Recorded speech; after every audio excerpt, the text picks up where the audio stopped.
The men's basketball team looks to prove themselves versus Dayton. Plus, the women's volleyball team enters the Big East tournament. Thank you for joining us. Golden Eagles Sports Report starts right now. Slam dunk! Oh, that's a poster.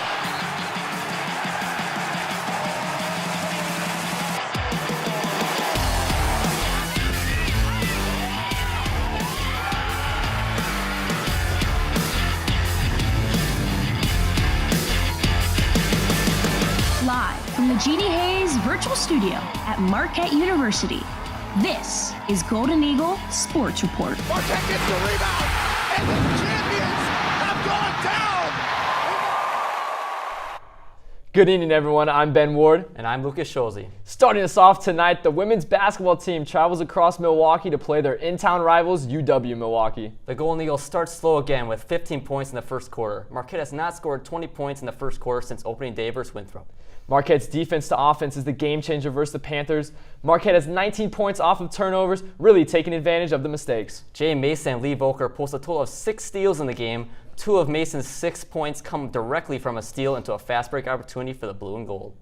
2 Golden Eagles have career nights. Hallie Weiss scores the most points in a game of her career with 23 points in 30 minutes of action. Lee Volker records her second career double-double. Her first came against Bowling Green last December. Volker scored 14 points and 10 rebounds. Skylar Forbes tallies 3 fouls in the first half, which leads to her only playing 20 minutes in the game. But as Coach Consuegra always preaches, they have a talented team and it will be different. It will be a different player each game.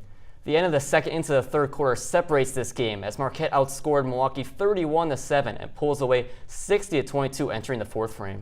Marquette pulls their starters halfway through the quarter, and that resulted in Cam Herring scoring her first career points. Marquette got Coach Consuegra her 250th career win and improves their record to 4-1. The Golden Eagles will travel to Fort Myers to take on Iowa State in the Coconut Hoops tournament next week. Following a close matchup last year, the men's basketball team faces off against the Dayton Flyers once again at Pfizer Forum. Chase Ross went through the lane, landed this lay. Nigel James takes some contact and lands his own rebound for another layup. The Marquette offense was full of motion, clearing the way for this Zay Lowry 3.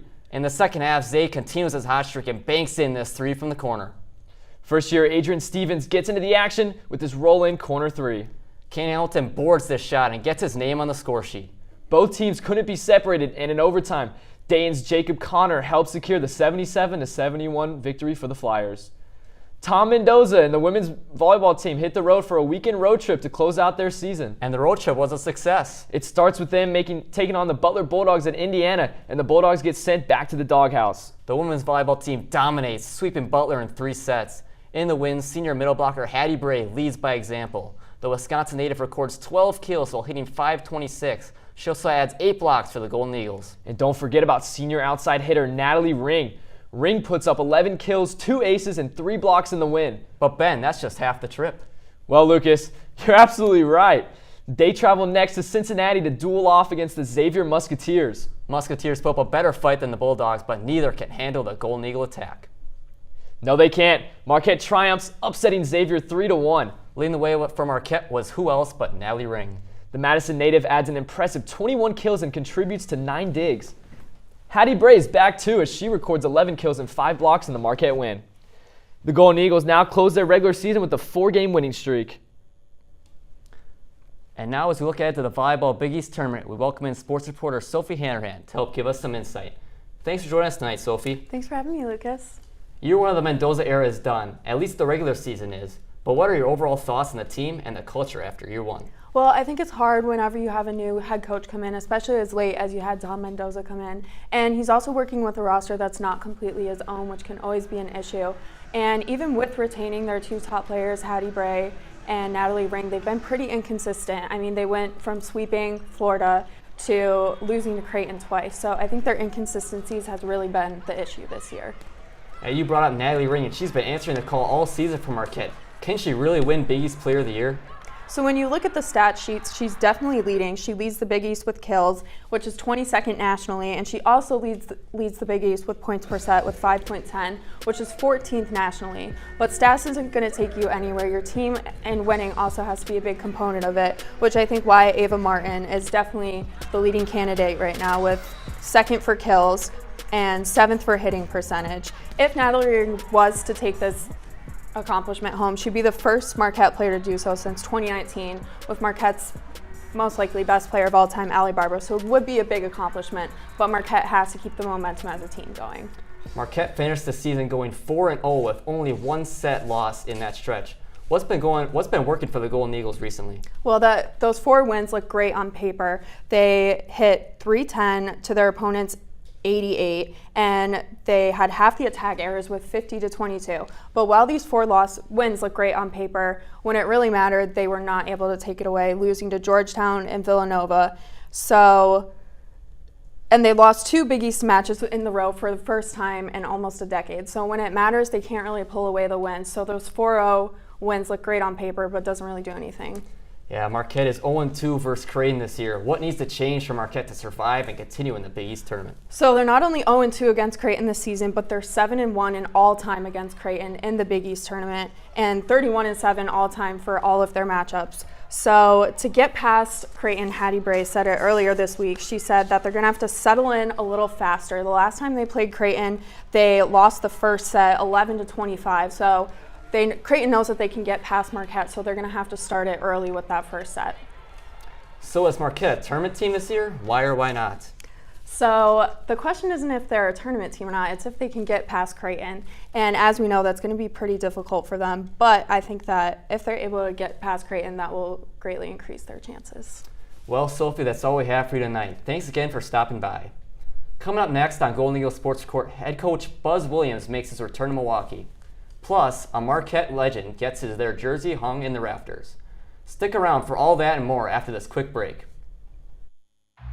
Everyone has a ritual, that small thing that keeps us focused. A habit we never skip to clear our minds and elevate our performance. But what do you do to keep your head in the game, to drown out the self-doubt and support your mental health? Because being your best isn't just about taking care of your body. It's about taking care of your mind and mental health. Discover the resources you need to keep your mind focused and your mental health a priority.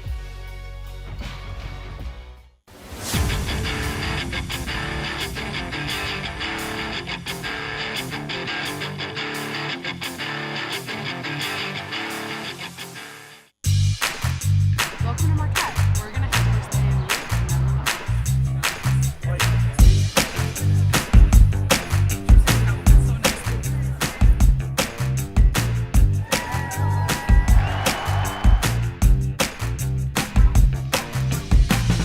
Welcome to Marquette.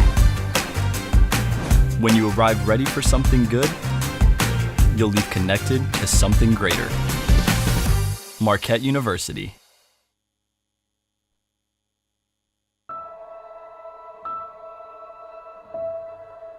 I would just want you to listen to me more often and lead me towards success. Listening is a form of love. Find ways to support your kids at sounditouttogether.org.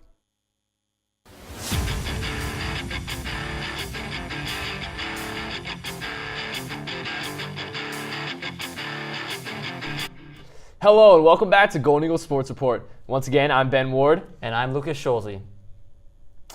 Marquette men's basketball Saturday brawl comes in the form of a terrapin. What is a terrapin again? You know, I'm pretty sure it's a turtle. I don't know. Turtle, Taurus, doesn't matter. Let's roll the highlights. Maryland heads into Pfizer Forum with a 2-1 record on the year. But a Chase Ross and one and a Zay Lowry corner three gives the Golden Eagles a kick early. Talk about a kick. Nigel James Jr. gives a beautiful feed to Lowry for the alley-oop slam. Major altitude from the junior. Early in the second half, some pesky Marquette defense leads the points on the other end. Chase Ross tacks on 2 more as Marquette takes a 44-42 lead. But the Terrapins don't go away.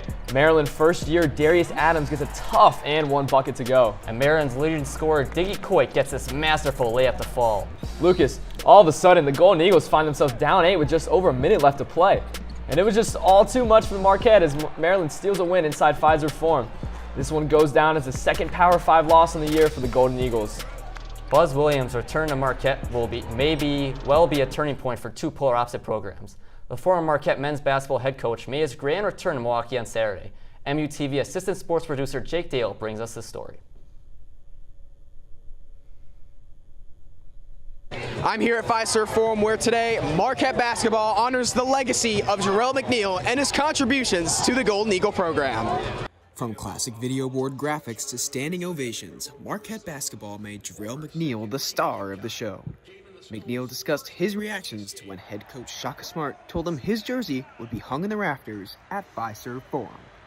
He completely caught me off guard with it, and he let me know that I was going to be going up in the rafters, and I was really, to be honest with you, speechless. McNeil, one of Marquette's stars in the mid-2000s, leads the program in all-time number of steals and field goals attempted and made. Wesley Matthews, Dominic James, and Dwight Burke, McNeil's teammates, were also in attendance to celebrate his honor. McNeil had this to say from fans' support in his return. I love you all. Go Marquette.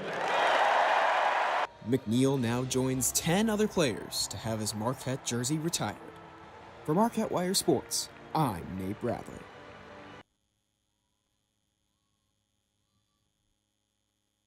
Buzz Williams' return to Marquette may well be a turning point for two polar opposite programs. The former Marquette men's basketball head coach made his grand return to Milwaukee on Saturday. MUTV assistant sports reporter Jake Dale brings us the story. College basketball is cyclical. One day, you can be a program's golden boy. The next, you can be the foe in their arena, trying to knock the new golden boy off his throne. But for Buzz Williams, change hasn't sullied the love for a Marquette program that he once championed. Completely changed my family's life, and so I have nothing but great things in every possible way. Saturday marked Williams' first matchup versus the Golden Eagles since he left for Virginia Tech in 2015. I had no negative emotion towards playing here other than I didn't want to play him. I think Coach Smart's a Hall of Fame coach, sincerely. Williams has built his program in College Park much different than Smart has in Milwaukee, but his praise for the place he once called home still rings out. And I think how they're doing it in 2025 takes a lot of guts too. And I think who he is and how they've built this in the time that he's been here is very reflective of what I remember Marquette and its values being. Maryland's 7-point come-from-behind win was a serious statement on Saturday. Not only was it Marquette's second failure at a Power 5 win in the young season, but also in program philosophy. Williams' Terrapins roster boasted no players who had ever scored in a Maryland jersey before this season, yet they triumphed over the Eagles who had repped their own colors for years. Even since his days at Marquette, one thing remains true. Buzz Williams never stops innovating. Jake Dale, Marquette Wire Sports. The women's basketball team hosted Bowling Green last Friday night at the Owl. It was a slow start for Marquette, but Lee Volker was a bright spot early and often for the blue gold. The scoring started with this beautiful step back through to give Marquette the early advantage. Kaya Woods driving down the lane, spins and finishes for two to start the scoring for Bowling Green. Woods driving again, this time as the clock's expiring, and she got it at the buzzer. Are you kidding me? Jania Donahue continues the scoring for the Falcons with this teardrop. Paige Kohler drives up, pulls up, and the mid-range J rattles home. Marquette leads 29-27 going to the third frame. For Lucas, Jaden Mason has a three-point opportunity, and she knocks it down. Yes, she does, Ben, but Bowling Green answers. Joniah Bland Fitzpatrick with a tough finish to keep the game close early in the third. But Skylar Forbes answers the bell and drains this three from downtown. Kohler again for the Falcons with this corner three, and you betcha she drained it. Hallie Weiss wanted in on the scoring party for Marquette, and she did with this right-handed layup. After that, it was the Lee Volker show, who had 1 point shy of her career high with 23 on the night, helping Marquette win 71-55 over Bowling Green. This week in Marquette athletics, the volleyball Big East tournament comes to the Al McGuire Center. The 4-seeded Marquette Golden Eagles take on the 1-seeded Creighton Blue Jays in the semifinal at noon. Marquette has been to the Big East tournament now 15 straight seasons, and Creighton has never missed the tournament since joining the Big East in 2013. Creighton is undefeated in the two matches of Marquette this season. With Creighton's first win taking place at the Owl in a 3-set sweep. The second match was in Omaha, Nebraska on November 1st, and the Golden Eagles took the Blue Jays to a 5-set thriller, but Creighton was able to survive with the win. Marquette has not lost a match since including Xavier, giving Xavier their first home loss of the season, but Big East loss on the year. In the third matchup, Hattie Bray, Natalie Ring, and Isabella Haggard will need to continue their impressive seasons to pull off the upset. This week, Ring and Bray took home Big East weekly honors in the form of offensive and defensive players of the week. If the Golden Eagles can get past the Blue Jays, they will advance to the final on Sunday against the winner of Villanova and Xavier. Marquette men's basketball team will continue their season Saturday versus Central Michigan. In the absence of Cam Jones, Chase Ross has taken the next step this season, averaging 20.8 points per game, including 31 points in Marquette's loss to Maryland. The Golden Eagles have struggled the last 4 games, losing 3 of 4. The bright spot for Marquette has been first-year Nigel James Jr. averaging 13.8 points per game over that stretch, including 3 starts for the injured Sean Jones. For Central Michigan, Nathan Clearbow, who transferred in from Ferris State, has made an impact early for his new squad. The center is averaging 11.5 points per game this season and scored 20 points in a win versus Coppin State. Andy Broncomew is in his first season with the Chippewas. He is previously at Ferris State, where he won the 2017-18 national title. Marquette and Central Michigan tip off at 1 p.m. Central Time on True TV. Now, time for everyone's favorite GSR segment, Weekly Awards. Our team of the week goes to the women's volleyball team. They finished their regular season last weekend with a sweep of Butler and a 4-set win at Xavier, which gave Xavier their first home loss of the season. Our MVP of the week goes to grad student Hattie Bray, who received Big East Defensive Player of the Week this week. Bray accumulated 23 kills on the weekend with a combined .513 hit percentage. Our rising star of the week is standout first-year guard Nigel James Jr. James has taken over the starting point guard role due to the shoulder injury to Sean Jones and has not disappointed. James has scored 26 points this week, including 18 in Marquette's 77-71 loss to Dayton last night. And now, with this being the last show of the semester, we have a special segment, GESR's very own top 4 plays of the semester. And starting us off at number 4, we have junior midfielder Ella Michelini's game-tying goal versus Butler. Right here off the free kick, gonna hit the crossbar, bounce all the way out almost near outside the box, and Michelini scores right into the top corner of the post and in for the goal, tying the game against Butler. There's a good celebration in the dog pile there on the field. Great job for the Marquette Golden Eagles. And now at number 3, we have junior guard Zayd Lowry's alley-hoop slam versus Maryland. I was at this game in the front row on the opposite side, and it was absolutely electric. Whole entire building was shaking. It was insanity. And for number 2, we have Tristan Runestad Stevens' game-winning goal versus UWM. Right here's the angle. Great score right there. There's another celebration for the Golden Eagles. Going crazy. Everyone on their feet. Finally, our number 1 play of the semester is who else but Chase Ross's poster dunk versus Little Rock. Anthony Edwards style right there from Ross. Shouting at the student section. It was a great play. Absolutely electric. And now, coming up, are the Broncos real contenders? And who's going to win the Natty in college football? Stick around and find out after this quick break. Emma, did you hear? Todd's in the hospital. Who's Todd? He got a collapsed lung from vaping. He thought it was cool. Not cool. Promise you won't vape, Emma. It can lead to a lifelong addiction, and we can't be friends if your lungs collapse. Bogus. Wacky sitcom teens aren't the best people to talk to your kid about vaping. Hey, you got a minute? You are. Start the conversation with your child about vaping today. Love is a lesson that doesn't end. It knows no conditions, so you better buckle in. Love keeps you on your toes. It never stops, only grows. Love isn't easy, it's a commitment, especially when they're being their most resistant.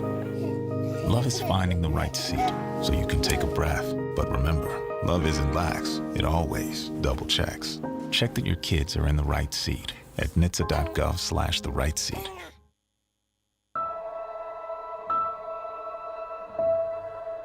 I would just want you to listen to me more often and lead me towards success.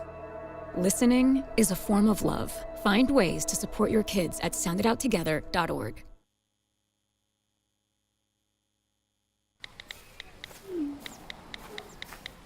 Action!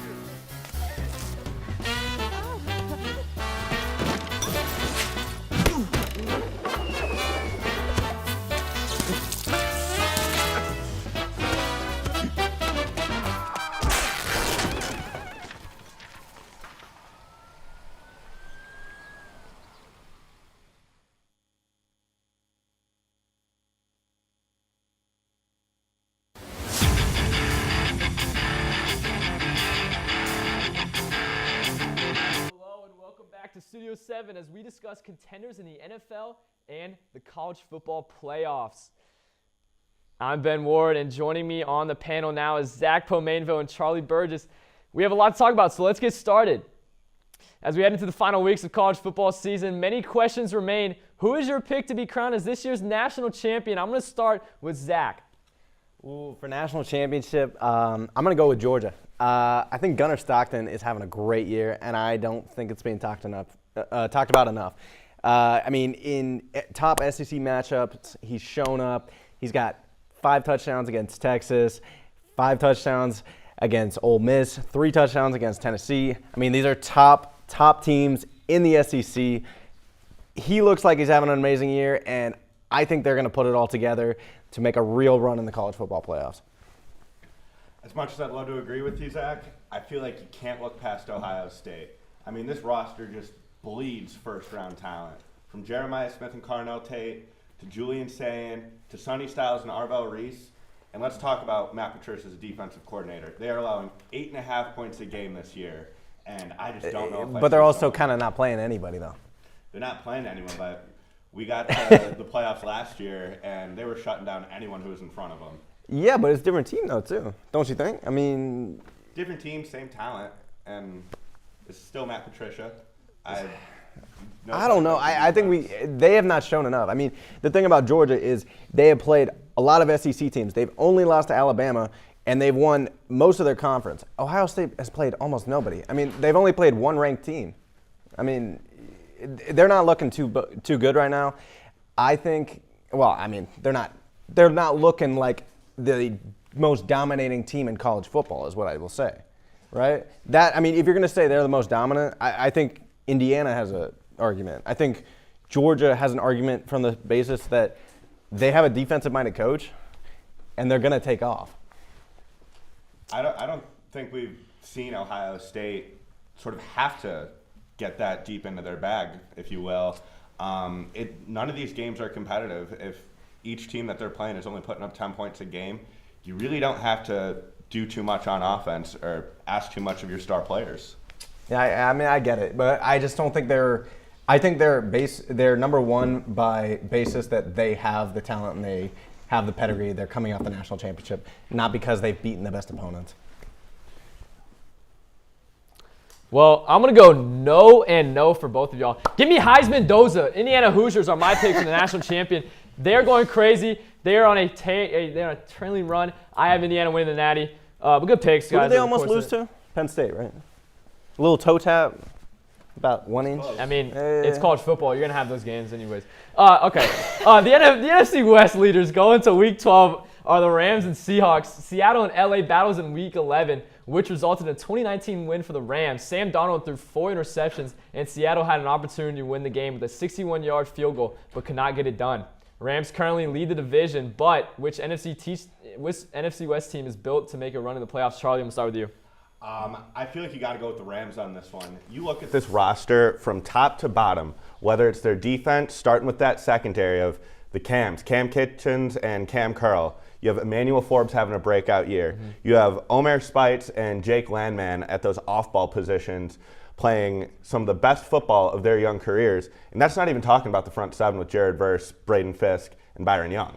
And when you get to the offense side of the ball, Matthew Stafford is the front runner for the MVP. You've got Kyron Williams playing his best football of the season.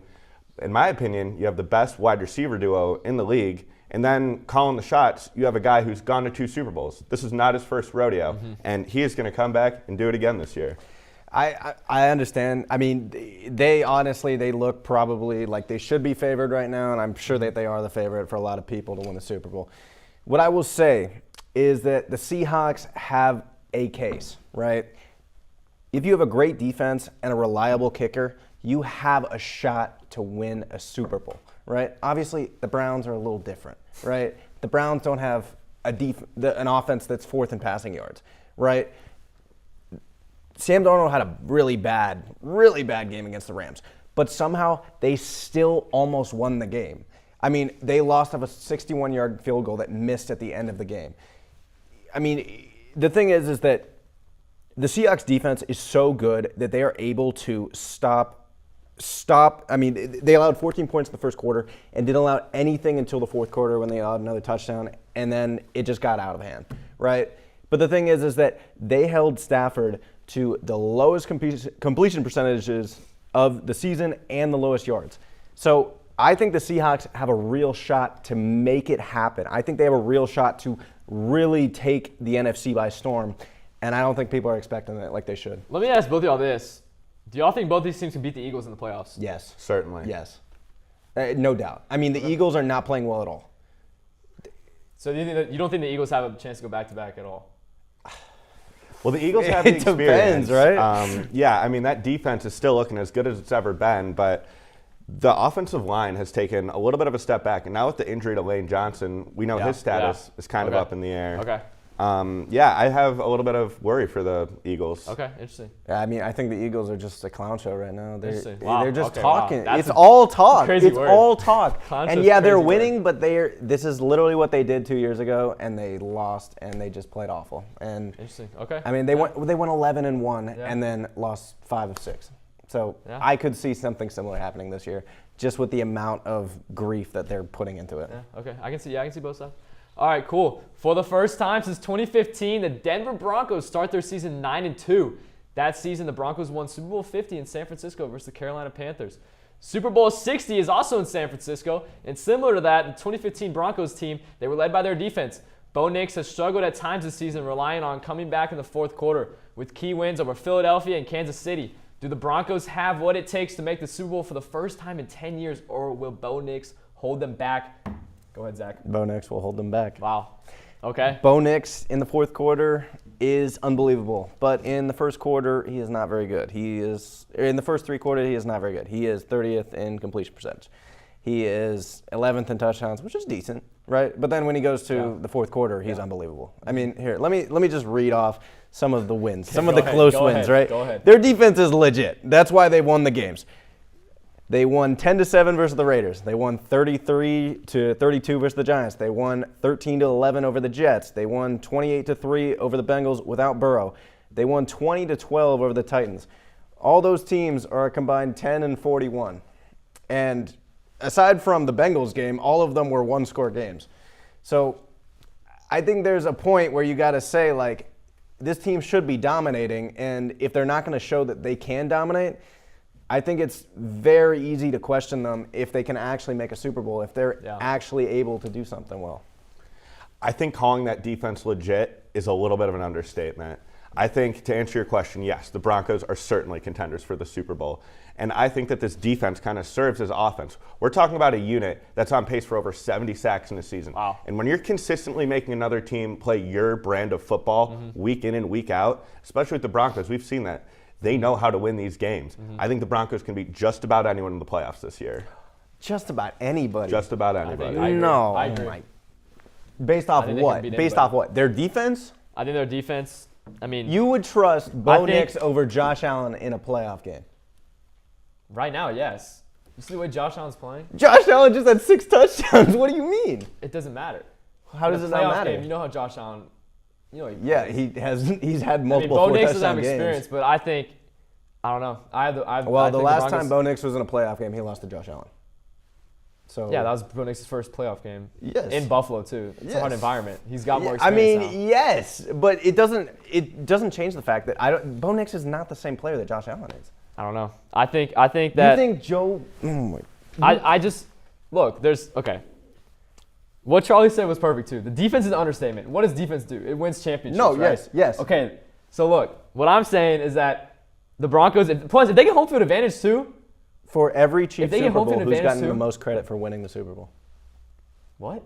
For every of the last 3 Chiefs Super Bowls, who's gotten the most credit for winning the Super Bowl?